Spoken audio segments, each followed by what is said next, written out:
Russia's victory mania has reached its peak.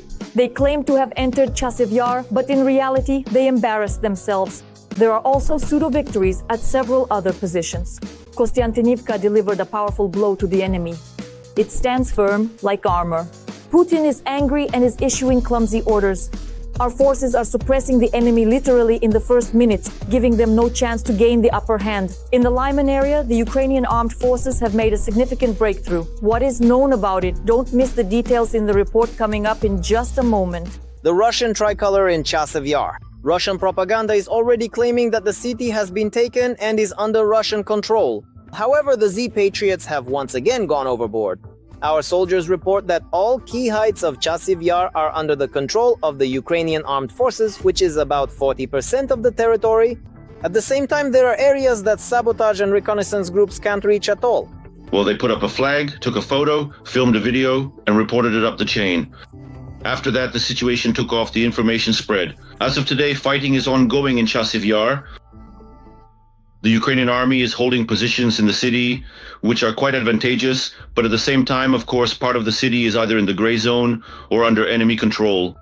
At present, there is no reason to claim that Chasiv Yar is occupied by the Russian army. However, the enemy will not abandon attempts to storm the city in the near future. The commanding heights, which Ukrainian soldiers have been holding for over a year with superhuman effort, make it possible to maintain control over the most important Ukrainian logistics hub in Donbas, Kostyantynivka. The city itself is located on a commanding elevation. If the enemy captures it and manages to secure these heights, they will gain a tactical advantage. That is why these battles for Chasiv Yar are so important for the enemy. By fully capturing Chasiv Yar, they gain the ability to control with fire both the outskirts of Kostyantynivka and the area beyond Kostyantynivka, meaning they obtain a tactical advantage in the battles for Kostyantynivka. The war for logistics is now continuing on the main axis of the occupiers' offensive in Pokrovsk. By cutting the direct route from Kostyantynivka here, the enemy is trying to deprive our units of the ability to rotate, as well as to deliver ammunition and supplies. The situation is particularly difficult between the settlements of Mirnograd and Kostyantynivka, where the enemy has broken through and crossed the road connecting Pokrovsk and Kostyantynivka, and is trying to advance both towards Pokrovsk, bypassing the city from the northeast, and towards Kostyantynivka, that is, to reach the Druzhkivka-Dobropilia line, and to consolidate there and create such footholds and, prerequisites, if you can call them that, which would allow them to further develop the offensive or try to encircle the mentioned settlements. However, our command says that there is no talk of encirclement. On the contrary, the armed forces of Ukraine have established new supply routes into the city and, thanks to intelligence, have a complete understanding of where the enemy is and what they are currently capable of. The situation is tense, but our Cossacks are holding their ground. They regularly carry out rotations, meaning they maintain ongoing combat engagements. If the units didn't rotate regularly, it would be extremely difficult. In other words, to maintain high combat effectiveness, rotations are carried out constantly. This includes electronic warfare as well as air defense systems that are being deployed. These can even be rifle units that are directly involved with shotguns, transfers, as well as anti-tank guided weapons. It's also important to understand which logistical routes are more or less safe at the moment, where the enemy is currently located, and so on. In other words, it's a comprehensive set of essential measures that allows us to still effectively carry out crucial logistics and accordingly defend ourselves with considerable effectiveness and strategic capability. At the same time, for the second week in a row, information has been periodically appearing in the media about Russian sabotage and reconnaissance groups entering Pokrovsk. These raids of 3 to 5 people each were loudly proclaimed by Rustave as taking control of part of the city. However, the command of the armed forces of Ukraine reported that while such groups did exist, all the sabotage and reconnaissance groups in Pokrovsk have now been eliminated and currently pose no strategic threat.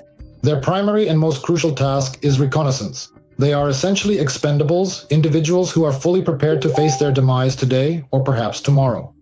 However, their critical mission is precisely to utilize their own precious lives to thoroughly expose the intricate defense system of our city. Where a particular group manages to pass through without encountering any significant obstacles or resistance, it clearly signifies that the field is entirely open and undefended. Conversely, where they encounter strong and determined resistance, where they are ultimately destroyed or annihilated, those specific locations are unequivocally the vital centers of enemy resistance. And all of this is monitored by their electronic intelligence and their drones. In other words, the Russians are meticulously mapping out a comprehensive sort of defense plan for the strategically important city. And this clearly indicates that they are indeed actively preparing for a direct and significant assault on Pokrovsk, a crucial location. The General Staff notes that despite the enormous pressure in the Donetsk region, over the past day the occupiers have also continued offensive actions along the entire front line. In Sumy, Kharkiv and in the south, the enemy's efforts have not been successful.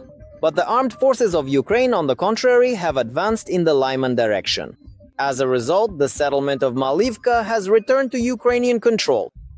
Right now, Ukraine is making a large-scale defensive breakthrough. Our forces are seizing the initiative from the enemy and changing the rules of the game. Putin's army was not prepared for this.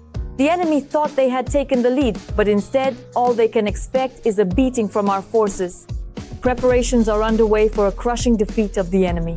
The armed forces of Ukraine will strike so hard that the Kremlin's mercenaries will be left speechless. Is a new offensive by our troops and a complete failure for the Russians on all fronts just around the corner? We'll talk about this in just a moment. Ukraine has launched a large-scale project to build fortifications. These are the largest construction works since the beginning of the war. This is reported by the Wall Street Journal. And this is Kyiv's response to the threat of a new but essentially ongoing offensive by Russian occupiers. The goal is to stop Putin's troops before they break through deeper. An army that digs deeper is an army that survives, said military engineer Ola, who is responsible for nearly 300 kilometers of defensive lines as part of the large-scale project. The publication writes that the program to strengthen the front has been ongoing for 2 years now. But Ukraine constantly faces problems, delays, Russian strikes, as well as corruption scandals and the arrests of officials. Russian troops have taken advantage of this. The Russian forces have so far successfully broken through several of our defensive lines in the eastern region. Fortifications are not just needed on time now, they were needed yesterday, or more precisely, over 3 years ago. But to be fair, the war itself has changed during this time. If in 2022 the main threat was artillery and the focus was on long trenches, now it's drones. As a result, different types of defensive structures are now needed. The newly established defensive lines are currently being equipped with robust anti-tank obstacles, which are commonly referred to as so-called dragon's teeth. That's what is publicly known. And of course, there is a whole extensive range of other sophisticated devices that we will not delve into or discuss in detail at this particular moment, but which most certainly deserve the closest and most thorough attention and consideration. In addition, the new defensive lines are being built, taking into account the changed realities, including the large number of drones in the air. This means, accordingly, that robust and secure shelters will be critically needed for all personnel, specifically designed shelters for highly mobile fire teams and durable, well-fortified shelters for various light artillery systems, such as versatile mortars and powerful field guns. So overall, there is indeed hope that these defensive lines... Russia will break its teeth sooner or later. In particular, countermeasures have been found for the new tactics used by Russian soldiers. Due to a shortage of heavy equipment, Russia is increasingly using small mobile groups on motorcycles and buggies. How can they be stopped? Ukrainian soldiers have come up with a solution, but we still won't talk about it. After all, the occupiers should be left with some surprises. Returning to the fortifications themselves, 3 lines of defense are currently being built. Different people are responsible for each line. So the first line is being built by infantrymen directly near the front. The second line is handled by engineering troops, while the third is being formed by local administrations to protect key cities and regional centers. Ukraine hopes that the construction of a triple line of defense will prevent a repeat of the breakthroughs in the east. But will this 300-kilometer defensive wall be built without delays and yet another round of corruption scandals? Only time will tell.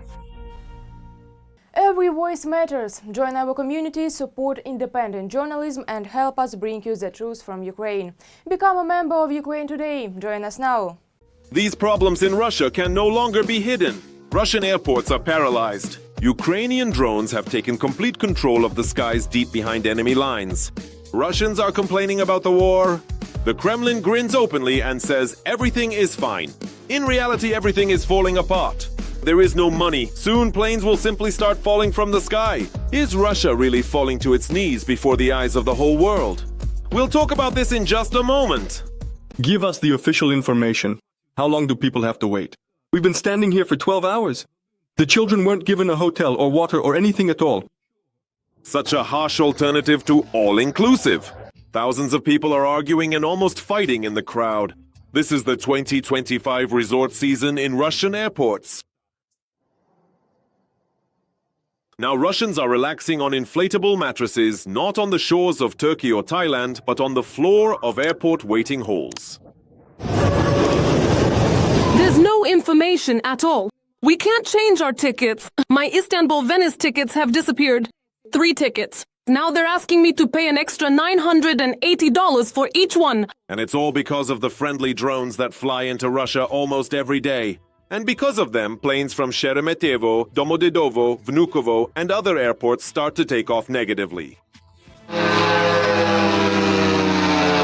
The cover plan is becoming routine for Russians. It's being announced in various regions of the Federation. For example, at the beginning of July, in just one day, nearly 100 flights were cancelled in Moscow and St. Petersburg alone, and almost twice as many were delayed. And for the planes that do manage to land, passengers are kept on board for several hours before being allowed to disembark. We sat and waited for the stairs for about an hour, then spent another 2 hours just getting from the runway to the parking spot. Right now, we still have no idea how long it will take to get to the airport building. And this is the airport in the resort city of Sochi. There, due to the threat of drones, there's an air traffic collapse. And it's not just drones that are disrupting Russian aviation. This week, Russia's largest airline, Aeroflot, came under a massive cyber attack. The hacker group Silent Crow, which declares a pro-Ukrainian stance and operates against Russia and its allies, has claimed responsibility for it. They do not officially disclose their origin. It is known that Silent Crow was involved in attacks on Rostelecom and Rosreister. Now they have announced the complete destruction of the airline's internal IT infrastructure.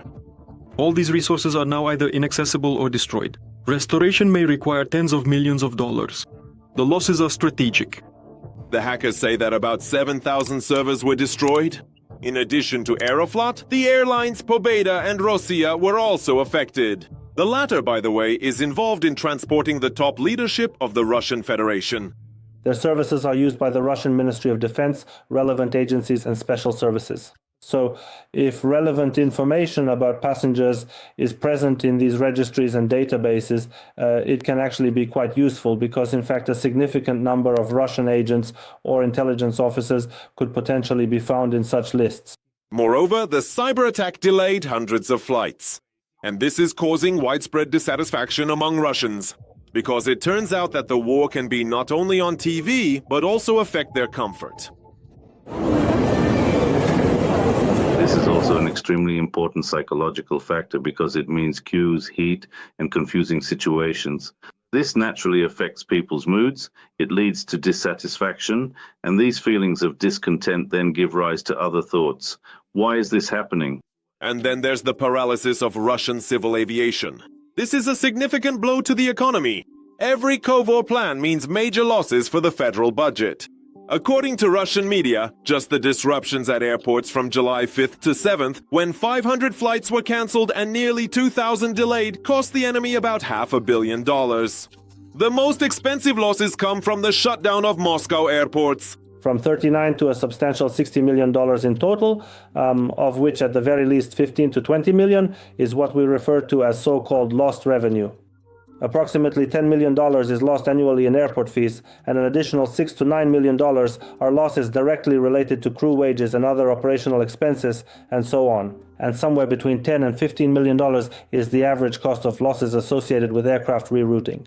If the Kovor plan spreads to other regions, then the losses multiply several times over. Just a few hours of actual shutdown of Russian airports, even only in the European part, result in losses amounting to billions. And when such collapses happen regularly, and not just for an hour or two, but for half a day or even longer, It delivers a very serious blow both to the Russian aviation industry as a whole and to the Russian economy. In addition to problems with airport operations, the Russians are also facing major issues with their airplanes. Let's start with the fact that their federation essentially stole them because after the full-scale invasion began, major airlines stopped cooperating with Moscow. Due to sanctions, the planes are not being serviced and no spare parts are being sold. So the Russians are resorting to aviation cannibalism, dismantling some planes for parts. In at least 3 to 4 years, Russia will face a severe shortage of aircraft to meet the existing demand for air transportation. But this doesn't protect them from breakdowns and disasters. Vladislav Palivoda, We Ukraine Marathon United News. That's all from me for now. This was me, Darina Hutsakalo. Even more scorching news from the front in our next broadcast. And in the meantime, don't forget to subscribe and hit the like button. See you soon.